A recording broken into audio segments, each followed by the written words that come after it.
Welcome back to another episode of Excuse My Grandma. It's Kim and my co-host. Grandma Gail. Happy Thanksgiving, everyone. Yes, it really is a happy Thanksgiving this year. I thought you were going to say gobble gobble for sure. If anyone can hear that, that is a grandma. That's our doorbell. It's like a wedding chime. It's a wedding chime, and I think you did it on purpose to rub it in my face. I don't think so. I think they changed all the bells in our building this summer. It is so strange. It's very strange. But anyway, it's a happy bell. Yeah. Thanksgiving this year. Well, we've been in Palm Beach the last week around in a rainstorm. It's been. Yeah. I don't think I've seen the sun. Today is the first day that really is a nice day, so it's going to be a lovely holiday. That said, we got a lot of work done because it was just raining. Certainly did. We certainly did. Kimberly had me going from morning till night. Mm-hmm. We did several different things. We were on QVC live streaming, and we were, doing all kinds of other things. We've had a very busy few days, so the rain helped us get our work done. What else have we done? We went to go to see a rabbi speak about his book, which was wonderful. To build a brave space, which is we did that on Sunday evening, and it was very, very interesting because he's from New Jersey, and he's trying to moderate in his congregation safe spaces for people to be able to talk and speak their minds on both sides of the aisle. And I think that's really, for Thanksgiving especially, it's certainly a good message. I also went to Jupiter one night with friends to a bar up north. Yeah, well, that was fun. And it's all young people. All young people, a little different than Palm Beach. But Palm Beach has felt really young, too. Since, being here, I feel like it's a bunch of people around my age. Yeah, right. But it's not the activity like in New York. So, I mean, this is the second city that sort of is trying to get younger, but hasn't quite gotten there yet. I still think you need to be in Miami or somewhere up north for really a real youth vibe. Mm-hmm. But it's trying, and there are new restaurants and places to go, but it's still a pretty staid kind of complexion. Down here. Well, we can also talk about the popular TikToks that we had this past week. Well, we did a very funny TikTok in New York, which was hysterical. You mean the one at the diner? At the diner. This is all done in fun. And Kimmy does always hesitate when she has to place an order. I don't know if any of you feel I'm very do the indecisive. Same way. About food. Yeah. About food. About guys, she's decisive, but whether she should have a salad. I don't think that's true. Or an avocado on toast, that becomes a major issue. So we put a funny one on, and I said, it's not going to do well. It's not going to do well. And of course, it's gone almost 2.5 million hits on it. So I guess I'm not a great judge of what's going to go viral. Well, that's why you just be you and. So we've had some fun with that, and we've done a lot of little things that you can see us on Instagram, and that we did for QVC. So that was fun too. We also did a little Upper East Side tour before we came down to Florida of Grandma's favorite spots, and people really liked that. Well, the spots are my favorite. So there's some wonderful little small stores if you go into any neighborhood, Kim, especially in Manhattan, where no matter where you are, like you're in Chelsea, you can do it in Nomad, you can do it in Soho. If you just walk around the little blocks where you live, there are little whether it be clothing stores or little markets that just are very individual and are perfect for that location. So that's what makes, especially if you live in New York, a very, very vibrant place. But any big city, Chicago's the same, San Francisco's the same. When you get to a place like where we are down in Florida, it's a much smaller community. Yeah, it was my first experience of living for more than a week in a small town. Yeah, because New York City is all that I've lived in. Right, and it's very. I get the appeal for sure. We also did a TikTok about testing Grandma on modern terms once again. I don't think I did too well on that test. Do you remember? Let's go through a few of them for people who have not watched our TikToks and just listened to the podcast and see if you even remember. Do you remember what FAM was? Well, FAM, I do remember. That was family. That was a family abbreviation. That one was all right. What about Salty? Salty was sort of off color and a little bit in your face type of Salty's like answer. annoyed. Oh, annoyed? You're All right. salty that something didn't go your way. Well, that sounds like you, Kim. You're very salty. I can be salty about certain things. What about facts? But that I don't still remember. What is that? Facts? Facts is just like when something like resonates with you, you're like, yeah, facts. Oh, you know what? A lot of these terms are so ridiculous. I don't know who uses them, but I guess maybe all the millennials do. I don't think any of my contemporaries even know what we're talking about. Well, why aren't they sticking with you? They're not sticking with me because I really don't care about them. I'm never going to, after you ask me the question, I'm never putting them into action anyway, so it doesn't really matter. Okay, well, some things might be important to stay au courant. No. Unless you're talking about how you make a brisket. I'm not interested in those other facts. We right, have to do a whatever. brisket recipe I know. soon. People also wanted, because we posted on our Instagram for people to write in questions about like Thanksgiving that they have for us and, you know, stuff around the holidays. And people asked what your favorite, what my favorite thing that you make was. And I was saying the sweet potatoes with marshmallow. Right. And everyone now wants to see us make that too. I think maybe we'll do that after Thanksgiving. Deal. I got to go to the market and get all the ingredients. That could take at least a day. Yeah. Well, we can document that too, going to the market. I know everybody else does Instacart, but I keep going to the market. Let's talk about Thanksgiving, both the questions that everyone wrote in and also just generally what we're doing this And year. what we're thankful for. What we're thankful for, all that. You first. All right. Well, I think I'm thankful for my family, first of all. I'm thankful for our good health. And I'm thankful that well, I'm sort of sad that now my whole family isn't actually with me to share Thanksgiving. That's one of the regrets I have in coming down to Florida. I didn't know that was even I know it's important to you, but like that you cared about that, because I do care about it. Then why didn't you make why didn't you tell everybody to come? Because their schedules are not as flexible as mine, and either I had to stay in New York and Poppy didn't want to do that because it's hard for school children to get out of school and to make the trip down here. It's not like you're getting in a car and you're going an hour away. So that's sad. And also my grandson is far away, and that also is sad. I would have rather been with him, actually. Where he's going. He's going to the Canary. He's going to the Canary Islands. I'd like to do that. It sounds very cool. But, this is part of what's happening with a nuclear family. Everybody does their own thing, and there's nothing we really can do about that. There used to be a time where all families all were together for every holiday. It didn't matter. I mean, you basically lived in the same area. You did the same kind of things. You didn't travel as much. So those are some of the things I remember as a child. Yeah, that's that funny. I do miss. That, I would have all my grandparents and the cousins and the aunts and uncles would all share in all these festivities, and that somehow just doesn't happen anymore, and I regret that. But anyway, the ones who are here and with us will have a good time. We'll have a turkey. We'll have the fruit. What do you call it? The fruit stuffing that I like. Fruit stuffing that you like. So that'll be fun.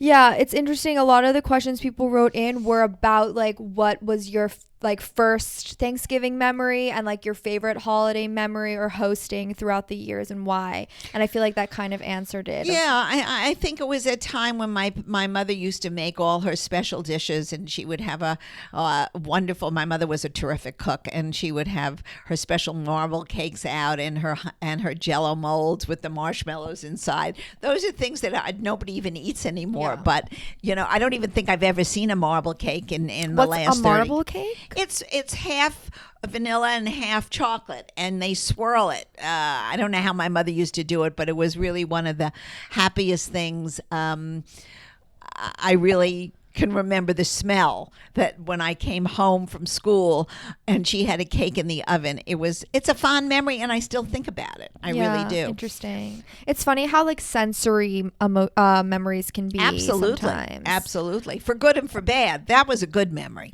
Yeah, true. I remember her making liver, and I used to hate having dinner home that night. I would like to go to a friend's house. I think it was every Monday night we had to have liver. Yeah. And it wasn't chicken liver, it was regular liver, and I detested it.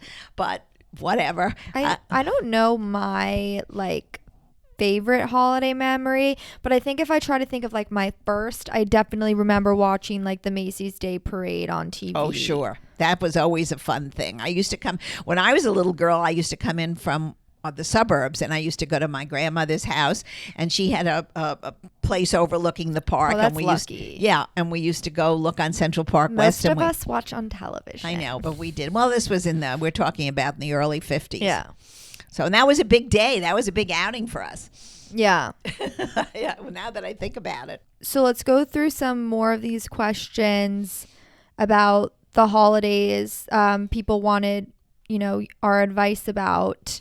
Okay, someone wrote, just married and hosting both of our families for Thanksgiving. Any hostess advice?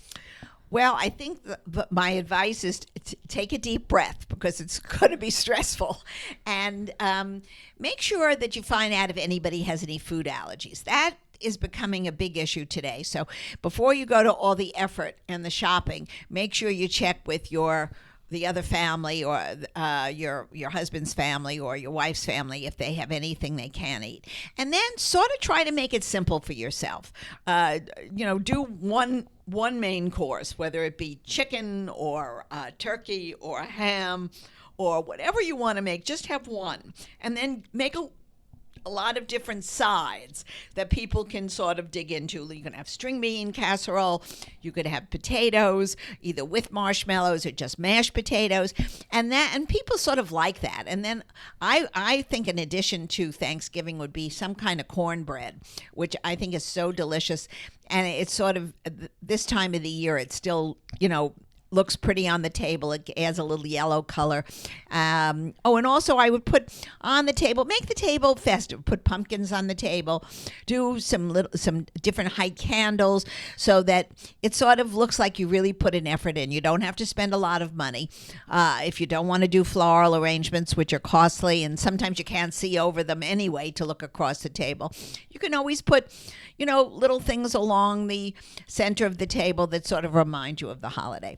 Just make it fun and don't worry too much. And then I would do a store-bought cake for dessert and not think about making it. I mean, unless you're a terrific baker. If you are, then go for it. But everybody makes pumpkin pies. Everybody makes pecan pies, and you get a pint of ice cream, and that's the best dessert. And perhaps even some little chocolate brownies from the store. Just try to make it easy for yourself and set everything up. If you're having a big group, which I don't know how many you're having, I would almost set it up as a buffet and let everybody help themselves. It's just so much easier than having to serve it around and picking the dishes up and passing them around. This way, everybody can get up and take a little bit of something. I don't know why I assumed everybody did family style.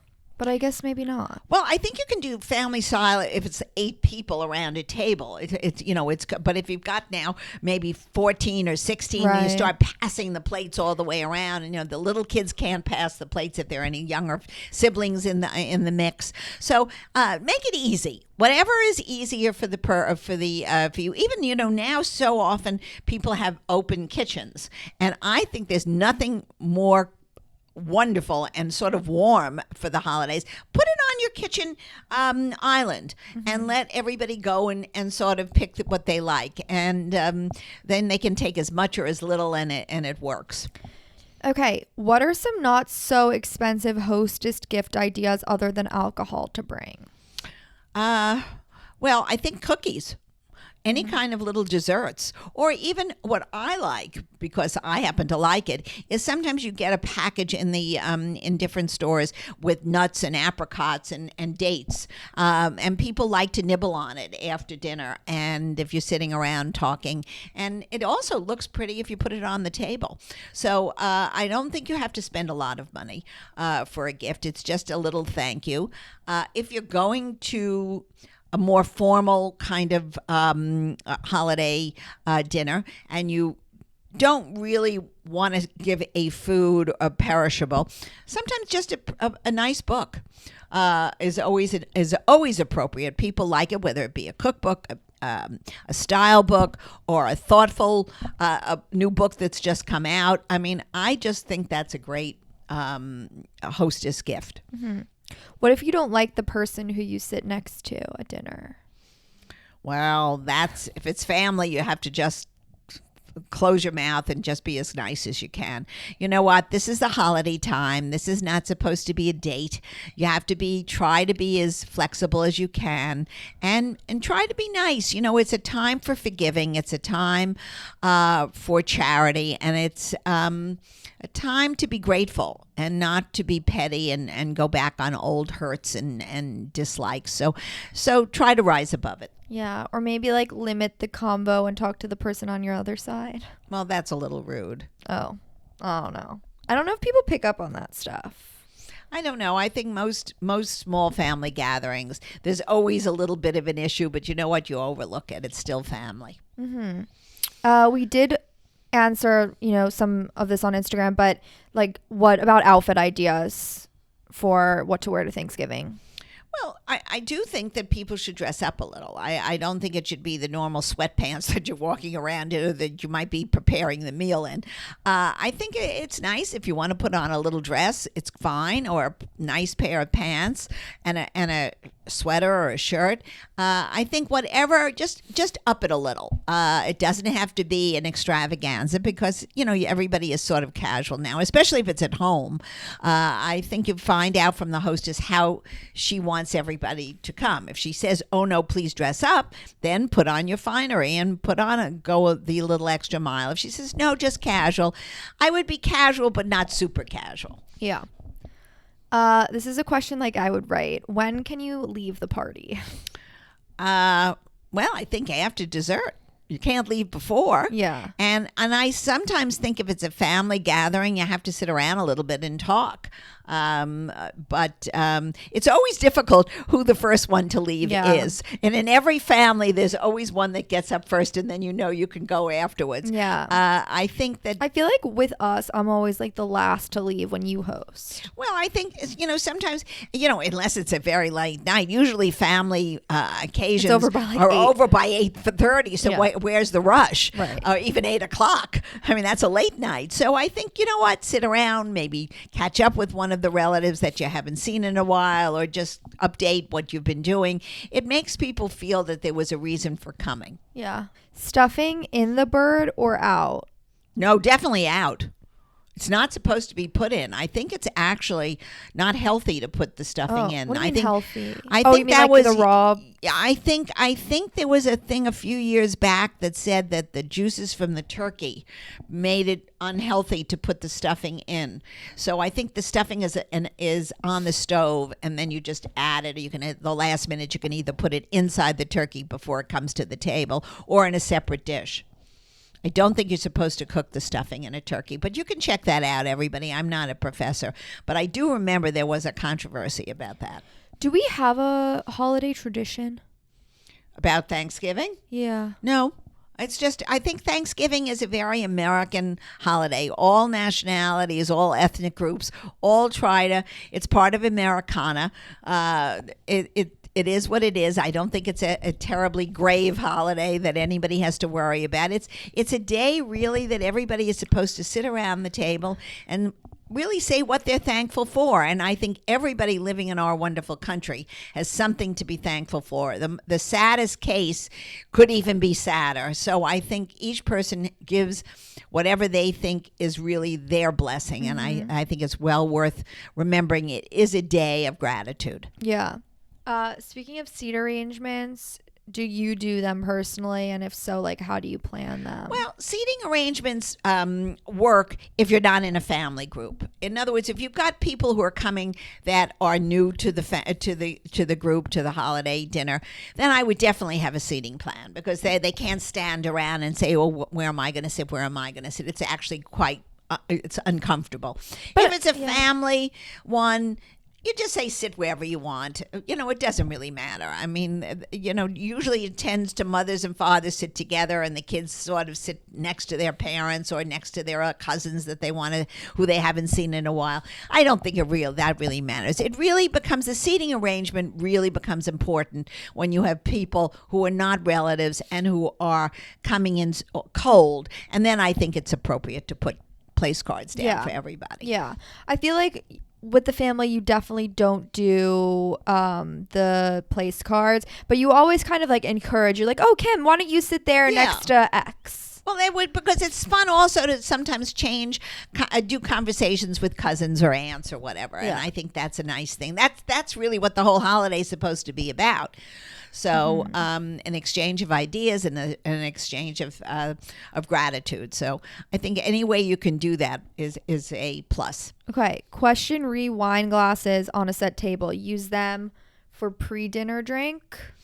Well, I don't think that works. I think if you're going to have wine or cocktails before, wherever you're setting up your bar, whether it be in wherever, in the kitchen or in your den or wherever, I think you have to have specific wine glasses out there or soda glasses out in that area with your beverages. And then they stay there. And then you have to put fresh glasses on the dinner table, because usually you're going to serve either a cider or a wine, and it doesn't necessarily go with the wine, with whatever you were drinking during your hors d'oeuvre time or cocktail time. Yeah. And a lot of times during Thanksgiving, nobody, really there is no cocktail time. They just come right to the table. It depends how you're doing it and how casual you're doing it. If you're doing an hors d'oeuvre time, then you really have to have a separate drink area. Yeah. What do you think of holiday internet cards versus snail mail? Again, versus regular mail?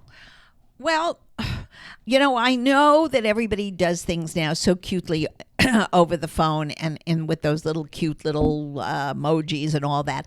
I still think it's very nice to have a holiday card. I don't do it because I really have never done it, I guess, and I just... everyone I know that I see, I wish a happy holiday to. I think that's a personal preference. I think young people today don't send cards.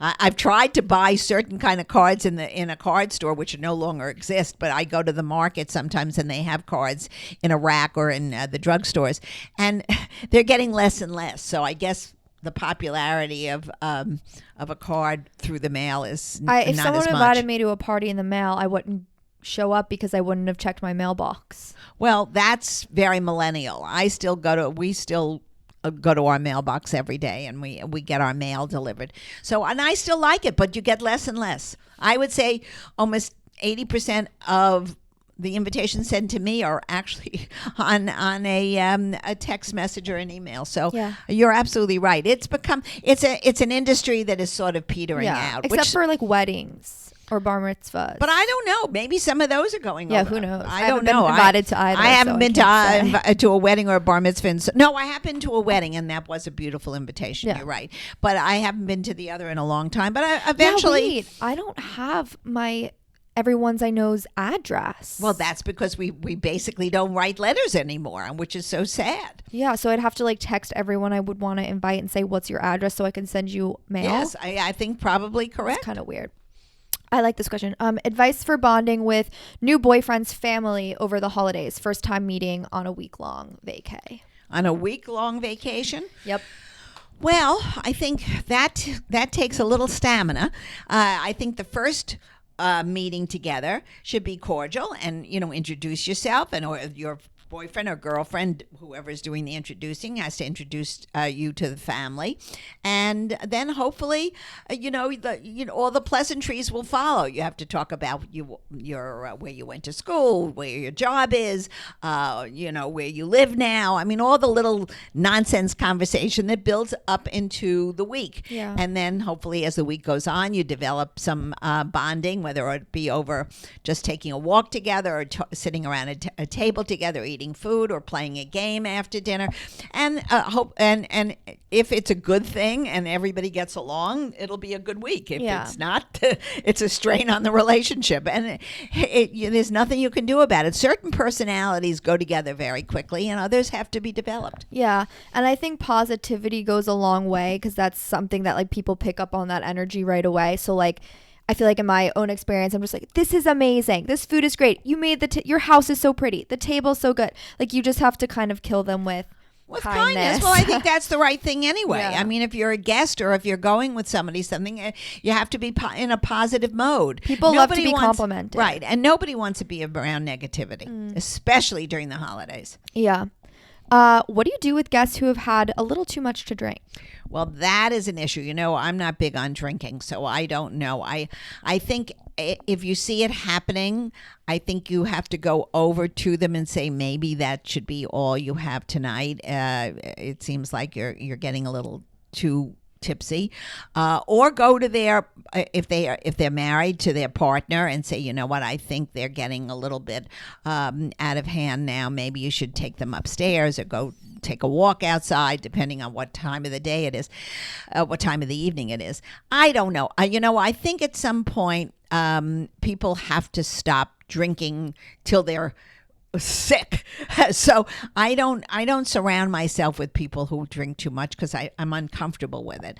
But if you're in a room and you find that someone is not able to control them, first of all, they usually say something that's inappropriate or do something that's inappropriate. So I think if you can sort of tap them on the shoulder and say, maybe you should just go outside and take a little walk, that might be a good idea. Oh yeah, that one's so hard, because everyone like would respond differently to like, why don't you go outside and take a little walk?